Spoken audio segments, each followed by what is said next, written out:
Okay, guys, this is the final build product. All I have to do is add Resolene. This is done and out to the customer. Final thoughts. I really like this strap. It came out nice. The customer wanted, he either wanted the Second Amendment or, something personalized to him, which I did to him, and I did his initials in there. And I went with the basket weave to really give this a nice look. And then antique, and then I did the dark brown stain on the edge to really finish up that edge and slick that edge down. Things I learned on this one: definitely do not buff out where you painted and stuff. I was off camera, sorry about that. Where you painted, for some reason that paint the buff took the paint almost right off. So I definitely can't buff this, but this buffed out really nice.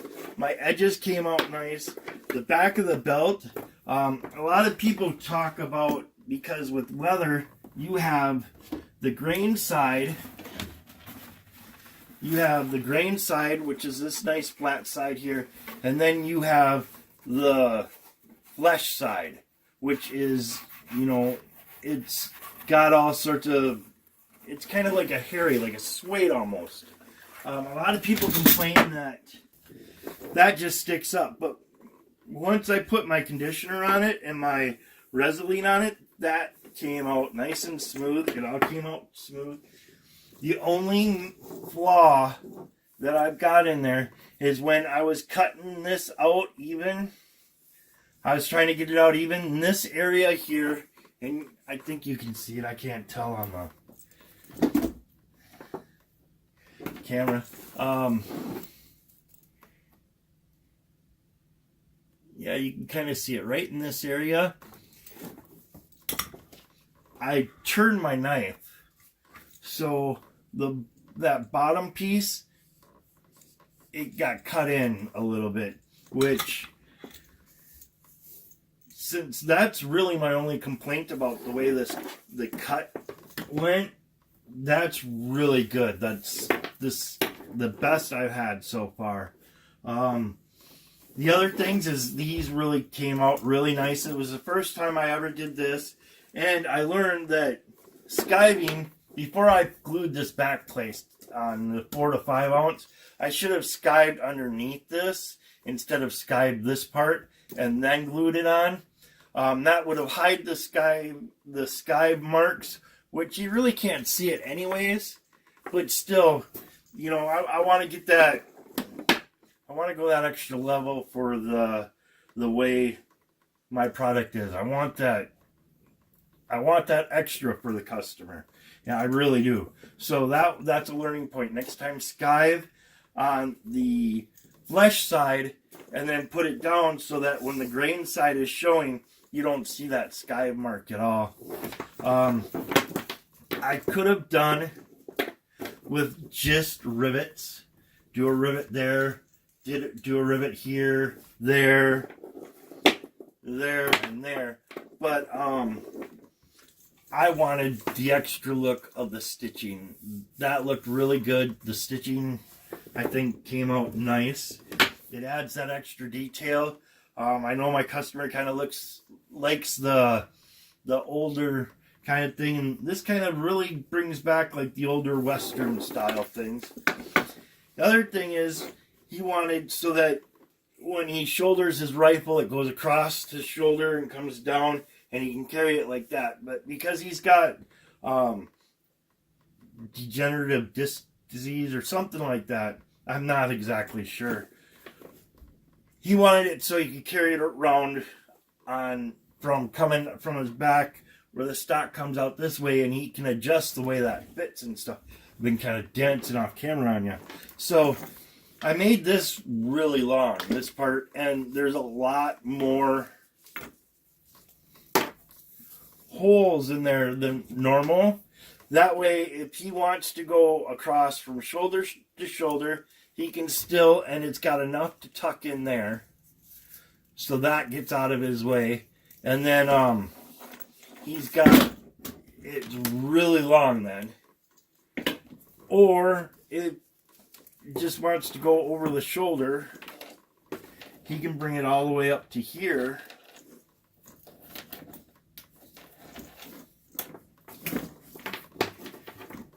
And then this way, it'll hang past the end of the stock, but here's the hold point. So the actual length of the belt shortens up quite a bit of difference.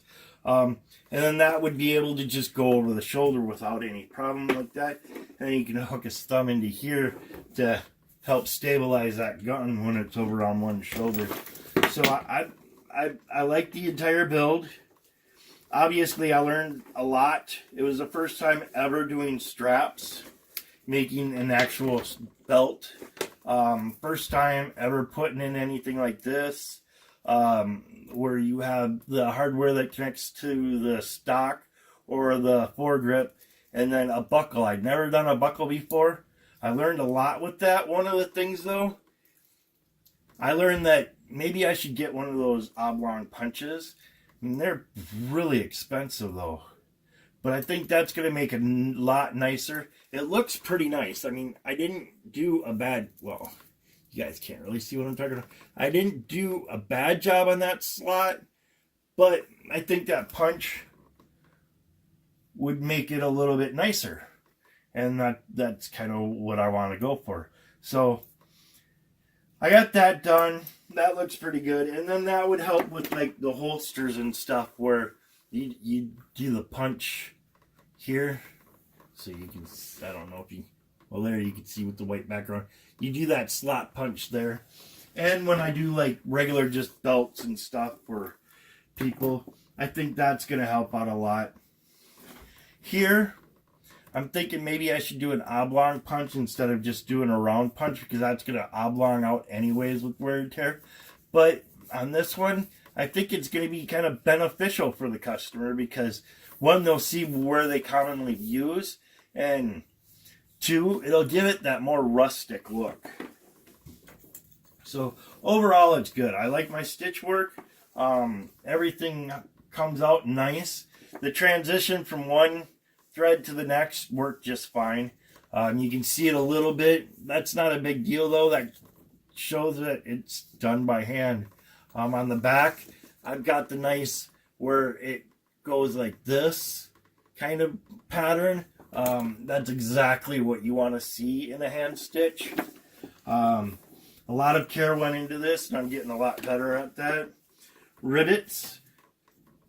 Maybe I didn't have to hit it that one last time, but it's still, it's going to work good. It's solid. It's in there. It's going to hold that tight. Even if that little bit peels up, no big deal. You can just trim it back a little bit, and that rivet's going to hold that piece together. Now, I know in the video I kind of said things weird, but this bottom piece is 4 to 5 ounce, and then this top piece is 8 to 9 ounce.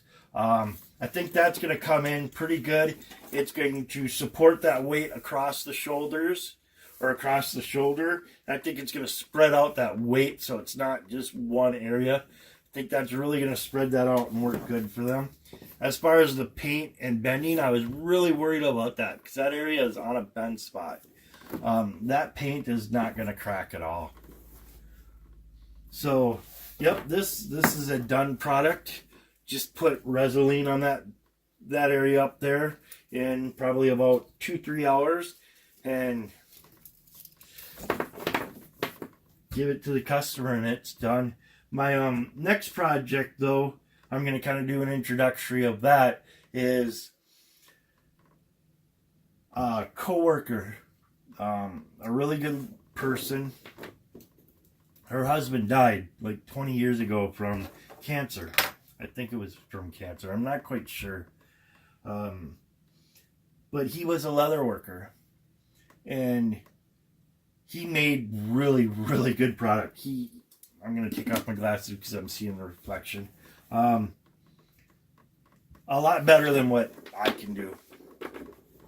And he has a product that he made for checkbooks that somebody has had since before, well, obviously before he died, but he died 22 years ago, and this checkbook is still cover is still working good. The customer is looking for a replacement though because of the leather wore down from overuse.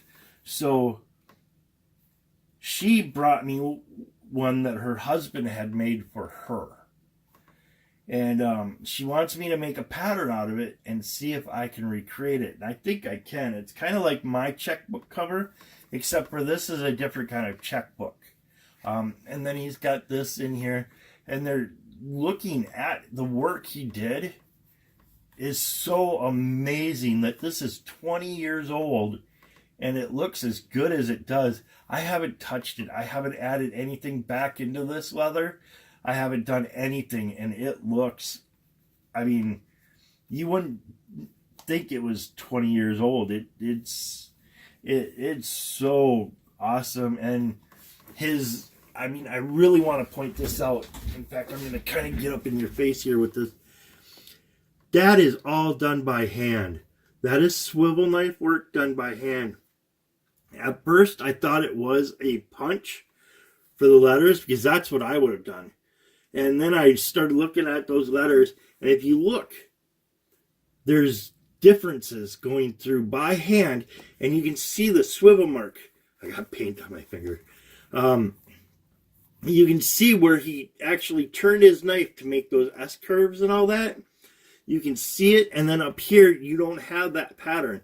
That tells you that that was done by hand, but he did such a great job, amazing job, that it almost looks like it's the same punch. And then he did this little unicorn. So my next project is I'm going to make a template for this. And I'm going to find out what his agreements with his customers were and all that. Because she didn't have to give me this. I could have had to have developed a pattern all by myself. And this pattern is definitely going to bear his name.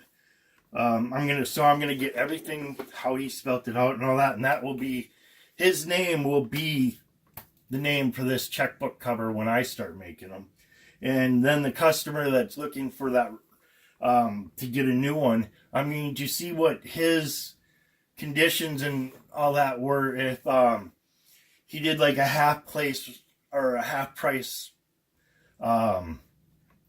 replacement or anything like that. And then I'm going to turn around and I'm going to honor his agreement and make it exactly according to his agreement with his customers. And they say that someone trying to reproduce your product is flattery. So what I'm going to do is, since she was so nice in letting me borrow this for a while to make a pattern, I am going to make her one and redo his work. That's going to show her how well I am, which I'm a beginner, so take that with a grain of salt. I'm not going to be able to reproduce what he could do. I can't do the swivel knife like he did. I'm not going to reproduce his picture. I'm going to get another picture and do another unicorn, and then her initials, KKE. I'm going to actually just stamp those in because I actually have a really nice Western look stamp. And then I'm going to hand lace it and make one, and then she is going to get the very first one I make from his pattern that I get from this, because I'm going to go out and make an actual pattern. And I'm going to show all that process. So I'm just going to stop talking here because this is going to get really long. This is an awesome thing. I'm very honored because of this. So this is going to be my next videos for this. I'm kind of putting a lot of things on hold because this was a great honor for me. It was an awesome thing. So as far as this goes, that's going to be the next video series. This is done and will go to the customer today. It will go out. I still have a whole bunch of other projects to do, so I'm not going to run out of video content, that is for sure. You guys might get bored, though, because you're going to see some of the same things a lot, but I'm doing that so that I can also look back and say, hey, this didn't work out like it used to. What did I change? What changed? Or I can go, that I need to really work on and get better. My whole goal is I want somebody to be able to take this out and they're going to put this out on display, or they're going, when they're using it and someone says, hey, you know, that's awesome, it's going to be something they're proud to have in their possession. I want this to be something where, you know, father passes down to son, mother passes down to daughter, grandma passes it down to grandchild, kind of thing. I want to get extremely good quality to the point where they're looking at the products I make, like people look at the products like this guy made and really revere and all that. That is awesome. This guy's passed away 22 years ago, and people are still talking about his product and how great it is, and are revered of this, the products that he made. This lady has actually searched out his wife. Well, I don't know how that goes. Widow searched out his widow and asked if she could get a checkbook cover. I don't know even if that customer knew he had passed away a long time ago. But his work was so revered that 22 years later, that customer seeks him out. And he's been dead for 22 years. So obviously, he made this a lot longer than that. So 25, 30 years ago, he made a product that this customer is finally now used so much that it's worn out. And a checkbook thing, it's used every day. So that's something that person's carried with them for at least 22 years every day. And it, I mean, wow. I'm stunned at that. So that's the kind of quality I want to get to. That's the kind of thing I want to get to. That, to me, says more than words could ever say. It's pretty amazing. I'm kind of choked up about it. And that's where I want my products to get to.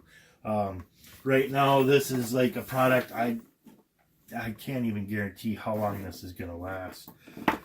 I know this is the best I can do now. I would like to be able to go fast forward 5 years from now, see what I'm producing for a rifle sling. I like it. It's something I would use. Is this something that's going to get revered like this, and how this person's stuff is talked about? Now, he's passed away, so I will eventually say his name when I do that series, but this is quite an honor. So if you can hear me, sir, thank you. But yeah, that'll end this video.